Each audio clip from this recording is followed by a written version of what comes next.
आज circular motion का last class है। इससे पहले जब भी हमने सर्कुलर मोशन डिस्कस किया, हमने इनर्शियल रेफरेंस से डिस्कस किया, और इनर्शियल रेफरेंस में सिर्फ हमें रियल फोर्स लेना होता है।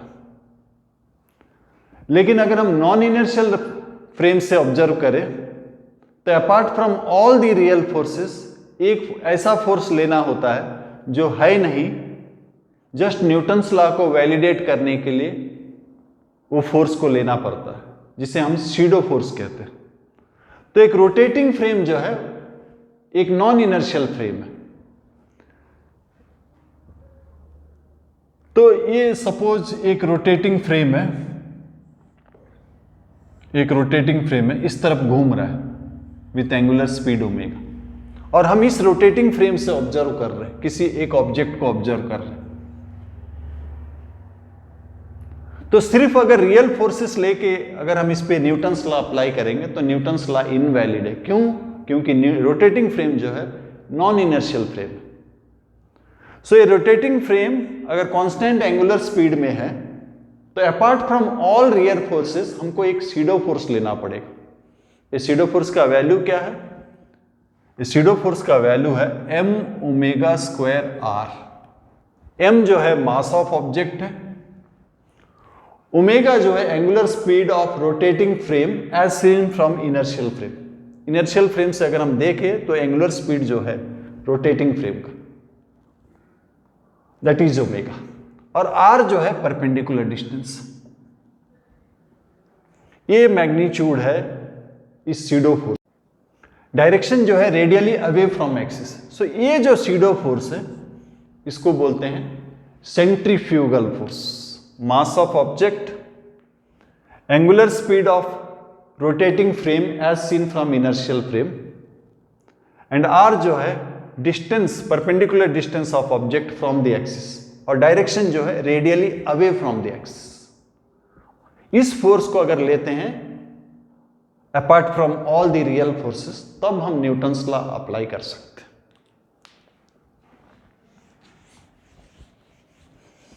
हमने पहले जो क्वेश्चंस इनर्शियल फ्रेम से लिया था उसी को डिस्कस करते हैं। एक क्वेश्चन कुछ हमने ऐसा लिया था, एक डिस्क है, एंगुलर स्पीड ओमेगा में घूम रहा है, इसमें हमने एक कॉइन रखा था और कॉइन का मोशन हमने डिस्कस किया था। कॉइन जो है at rest with respect to disc. तो उस वक्त हमारा जो ऑब्जर्वेशन था इनर्शियल फ्रेम था, यहां से कुछ ऑब्जर्व किया था, इनर्शियल फ्रेम से हमने ऑब्जर्व किया था। तो हमारा ऑब्जर्वेशन कुछ इस तरह से था, बिकॉज डिस्क घूम रहा है, सो डिस्क का जो पॉइंट जो कॉइन के साथ कांटेक्ट में वो भी घूम रहा है, और वो सर्कुलर मोशन में, सो उसका एक्सेलरेशन जो है सेंटर की तरफ।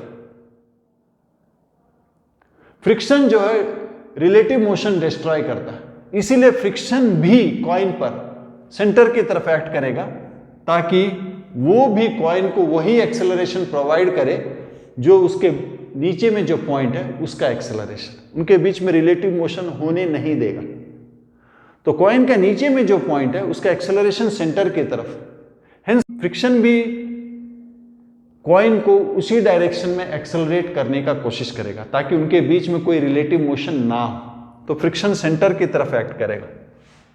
और हमने इक्वेशन लिखा था, क्योंकि हम यहां से देख रहे हैं सर्कुलर मोशन है, और सर्कुलर मोशन में हम इक्वेशन लिखते हैं force toward centre is mass into acceleration toward centre.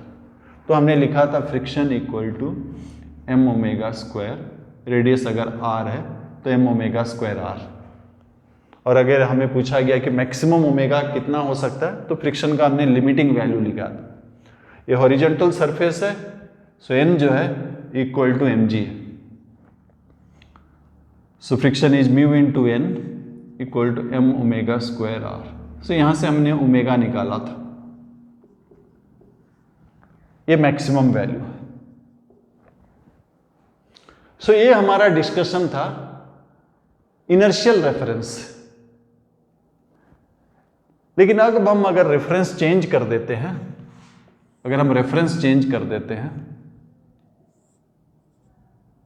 ये कॉइन है, इस रेफरेंस, यहां से हमने देखा तो इस सर्कुलर पाथ में अगर हम रेफरेंस चेंज कर देते हैं, ये रोटेटिंग फ्रेम से देखते हैं, यहां से देखते हैं, रोटेटिंग फ्रेम से देखते हैं, तो ये हमारे लिए रेस्ट में, इसका कोई मोशन नहीं है। तो अब सर्कुलर मोशन नहीं है, अब हम सर्कुलर मोशन का बात ही नहीं कर सकते, क्योंकि हम यहां से देख रहे हैं और यहां से ये हमारे लिए रेस्ट है और हमें इक्वेशन लिखना है रेस्ट के लिए। तो downward force equal to upward force और फ्रिक्शन, ये 3 रियल फोर्सेस है। लेकिन जैसे कि हमने डिस्कस किया, नॉन इनर्शियल फ्रेम से न्यूटन्स लॉ वैलिड नहीं है, आपको एक और फोर्स लेना पड़ेगा, एक सीडो फोर्स लेना पड़ेगा, एक ऐसा फोर्स लेना पड़ेगा जो नहीं है। यहां सीडो फोर्स जो है m ओमेगा स्क्वायर आर। अब हम इसका रेस्ट स्टेट को एक्सप्लेन कर सकते हैं। यहां पर इस पर्टिकुलर पोजीशन में हम बोल सकते हैं force to the left equal to force to the right. जब भी हम रेफरेंस चेंज करते हैं ऑब्जर्वेशन बदल जाता है। जब हमने यहां से देखा तो हमने कहा, हमारे लिए ऑब्जर्वेशन ये था कि ये सर्कुलर मोशन में जा रहा है, यूनिफॉर्म सर्कुलर मोशन, और इसका जो कंटिन्यूअसली डायरेक्शन चेंज हो रहा है वो फ्रिक्शन की वजह से चेंज हो रहा है। तो हमने इक्वेशन सर्कुलर मोशन के लिए लिया। जब हमने रेफरेंस चेंज करके रोटेटिंग रेफरेंस से देखा तो ये हमारे लिए रेस्ट है और हम रेस्ट का इक्वेशन लिख रहे हैं। जब हमने 2 अलग अलग रेफरेंसेस से ऑब्जर्व किया तो हमारा ऑब्जर्वेशंस अलग था। इस रेफरेंस से सर्कुलर मोशन था तो हमने सर्कुलर मोशन का इक्वेशन लिखा, और इस रेफरेंस से रेस्ट था, रेस्ट का इक्वेशन लिया। अक्सर जब स्टूडेंट्स आंसर करते हैं दोनों मिला देते हैं। स्टूडेंट्स को आंसर करते हुए मैंने ऐसा देखा है कि पार्टिकल जब सर्कल में घूम रहा है तो उसके ऊपर जो force away from centre act करता है उसको सेंट्रीफ्यूगल फोर्स कहते हैं। तो पहला बात तो यह है कि सेंट्रीफ्यूगल फोर्स तभी आएगा जब आपने रेफरेंस चेंज कर दिया। आप ये रोटेटिंग रेफरेंस से देख रहे हैं, और जब आप रोटेटिंग फ्रेम से देख रहे हैं तो आपका ये कहना है कि सर्कल में घूम रहा है, ये गलत हो जाएगा। तो या तो आपका स्टेटमेंट आप इस रेफरेंस से कंप्लीट कीजिए या फिर इस रेफरेंस से कंप्लीट कीजिए, दोनों को मिलाइए मत। मैं एक एग्जांपल और दे रहा हूं जो कि अक्सर स्टूडेंट्स कहते हैं। अर्थ जो है सन के चारों ओर एक सर्कुलर पाथ में है। कब है? जब आप एक बाहर से ऑब्जर्व कर रहे हैं, बाहर से ऑब्जर्व कर रहे हैं, अप्रोक्सीमेटली सर्कुलर पाथ है। ये तो इलिप्टिकल पाथ है, हम सबको मालूम है। से अप्रोक्सीमेटली सर्कुलर पाथ का एक्सप्लेनेशन लेते हैं। तो बाहर से जब अगर हम देखते हैं तो अर्थ जो है सर्कुलर पाथ में जा रहा है, और सर्कुलर पाथ में कंटिन्यूअसली डायरेक्शन चेंज हो रहा है। किसकी वजह से चेंज हो रहा है? ग्रेविटेशनल फोर्स की वजह से। Gravitational force. So gravitational force क्या है? G mass of Sun mass of Earth by distance square, ये फोर्स। इस फोर्स की वजह से इसका डायरेक्शन कंटिन्यूअसली चेंज हो रहा है। ये फोर्स है। फोर्स होता है मास इंटू एक्सेलरेशन। एक्सेलरेशन है v²/r या फिर ओमेगा स्क्वायर। सो ये हमारा इक्वेशन है। अगर हम बाहर से देखते हैं तो अर्थ का जो ऑर्बिटल मोशन है उसको एक्सप्लेन करने की कोशिश करते हैं। तो ऑर्बिटल मोशन जो है किसकी वजह से पॉसिबल है? ग्रेविटेशनल फोर्स की वजह से। लेकिन अगर हम अर्थ का रेफरेंस से देखेंगे, हम अर्थ में खुद खड़े हो गए और अर्थ को देख रहे हैं, तो अर्थ तो हमारे लिए रेस्ट में है, सर्कुलर मोशन नहीं है। लेकिन जब हम अर्थ का रेफरेंस में आ गए, हम नॉन इनर्शियल हो गए। सिर्फ रियल फोर्स लेके रेस्ट को एक्सप्लेन नहीं कर सकते, एक और फोर्स लेना पड़ेगा। कौन सा फोर्स लेना पड़ेगा? m v²/r या omega square r away from the axis, away from the axis. और अभी हम रेस्ट के लिए एक्सप्लेन करेंगे। क्या लिखेंगे? Force toward centre equal to force away from centre. तो याद रखिएगा, ये बात बहुत इंपॉर्टेंट है कि जब भी आप रेफरेंस चेंज करते हैं आपका ऑब्जर्वेशन बदल जाता हो, और आप जब इक्वेशन लिखते हुए बदले हुए ऑब्जर्वेशन के लिए लिखना है। सो आपने कुछ यहां ऑब्जर्व किया और कुछ वहां ऑब्जर्व किया, मिला के जो इक्वेशन लिखेंगे वो गलत होगा। तो आप पूरा इनर्शियल से ऑब्जर्व किए, इक्वेशन आपका इनर्शियल रेफरेंस का है, या फिर नॉन इनर्शियल से लिए जहां पर आपको एक स्यूडो फोर्स ऐड करना पड़ता है एंड इक्वेशन अकॉर्डिंगली लिखेंगे। सो न्यूटन्स लॉ जो है F equal to M A हम लिखते हैं, F external force is mass into acceleration जो लिखते हैं, ये पार्टिकल के लिए अगर बॉडी का शेप एंड साइज को कंसीडर किया जाता है तब ये इक्वेशन जो है, ये जो एक्सेलरेशन है सेंटर ऑफ मास का हो जाता है। एक क्वेश्चन में अप्लाई करके देखते हैं। एक रॉड है,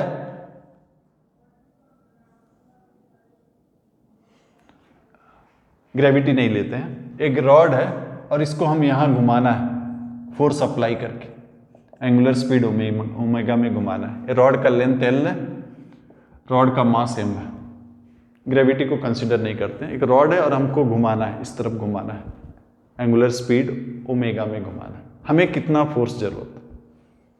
तो ये जो है एक्सटेंडेड बॉडी है, पार्टिकल नहीं है। यहां हम साइज को कंसीडर कर रहे हैं।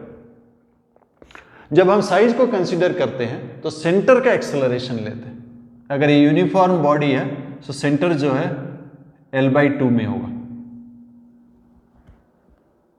तो फोर्स जो है Fext equal to MACM। So F जो है आपका M सेंटर का acceleration omega square R। So ये होगा फोर्स, इतना फोर्स हम अप्लाई करना पड़ेगा। इसी क्वेश्चन को आगे बढ़ाते हैं। अगर हमें पूछा गया है कि एट ए डिस्टेंस x यहां पर टेंशन कितना है, जब हम पूरा रॉड को देखते हैं तो अंदर में जो टेंशन है वो इंटरनल फोर्सेस, और न्यूटन्स लॉ जो है एक्सटर्नल फोर्स के लिए वैलिड है। अगर हमें कहा गया यहां टेंशन निकालने के लिए तो हमको यहां तक का एक सिस्टम लेना पड़ेगा और इसके बाद वाला का एक सिस्टम लेना पड़ेगा। हमने फोर्स F अप्लाई किया, ये घूमने लगेगा, ये इसको पुल करेगा, ये भी इसको पुल करेगा। अब हम इक्वेशन या तो इस पार्ट को लेके करेंगे जिसका लेंथ x है, या फिर इस पार्ट को लेके करते हैं जिसका लेंथ L-x। सो इस पार्ट को अगर हम लेते हैं तो इक्वेशन होगा net force toward centre F minus T, इसका मास मान लेते हैं m1 है, ओमेगा स्क्वायर, और इसका सेंटर हो जाएगा x/2। सो F हमने पहले निकाल चुके हैं, m omega square L/2 minus t, और इसका मास हो जाएगा mass per unit length into length omega square x/2। So यहां से t निकल जाता है, m और ओमेगा स्क्वायर कॉमन है, m ओमेगा स्क्वायर कॉमन है, आप ले लीजिए, /2 भी कॉमन है। So L minus x square by L, ये आपका फोर्स हो गया। और सिंप्लीफाई करना है, m omega square by 2 L square minus x square, या फिर उसको ले सकते हैं। इसके लिए इक्वेशन हो जाएगा T equal to m omega square, इसका सेंटर। सो इसका मास पहले निकाल लेते हैं, इसका मास हो जाएगा mass per unit length into इसका लेंथ ओमेगा स्क्वायर, और इसका सेंटर। ये जो पार्ट है इसका ये वाला end at a distance x में है, दूसरा एंड जो है एट ए डिस्टेंस L में है। सो ए एंड x में है, ए एंड L में है, तो सेंटर हो जाएगा L plus x/2। Coordinate geometry, एक एंड अगर x1 है दूसरा एंड x2 है तो मिडिल पॉइंट जो है x1 plus x2/2। So tension हो जाता है आपका m omega square 2L L square minus x square. हमने जस्ट उसी तरह किया जैसा न्यूटन्स लॉ में करते थे। एक्सटर्नल और इंटरनल जो है हमारे चॉइस के ऊपर डिपेंड करता है। जब हमने पूरा को एक सिस्टम लिया था तो ये फोर्सेस इंटरनल था, नहीं दिखाई देगा। सो Fext इक्वल टू MACM। लेकिन जब हमें कहा गया है कि यहाँ टेंशन निकालने के लिए तो पूरा को हम सिस्टम नहीं ले सकते। सो यहाँ से लेफ्ट को एक सिस्टम लिया, यहाँ से राइट को एक सिस्टम लिया, से ये इसको पुल किया, वो इसको पुल किया, तो किसी एक को लेके हम निकाल सकते। ये था सर्कुलर मोशन। आज का क्लास में हमने नॉन इनर्शियल रेफरेंस ऑब्जर्व किया और न्यूटन्स लॉ अप्लाई करने के लिए हमें एक सीडो फोर्स यूज करना पड़ा जिसे सेंट्रीफ्यूगल फोर्स कहते हैं। इसके अलावा लास्ट में हमने डिस्कस किया कि न्यूटन्स लॉ जो है,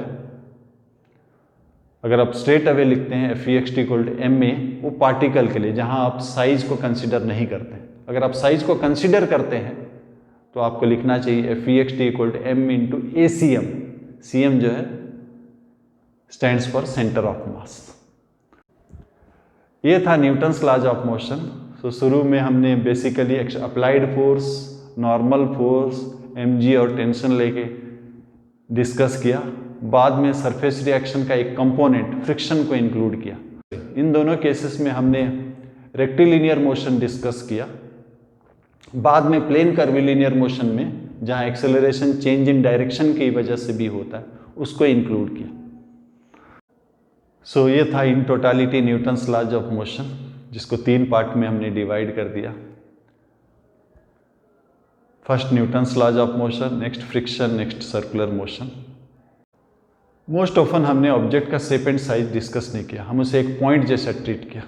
बाद में एक और चैप्टर आएगा रोटेशनल मोशन, जहां हम शेप एंड साइज को भी कंसिडर में करेंगे न्यूटन्स लॉ अप्लाई करते वक्त। Okay, thank you.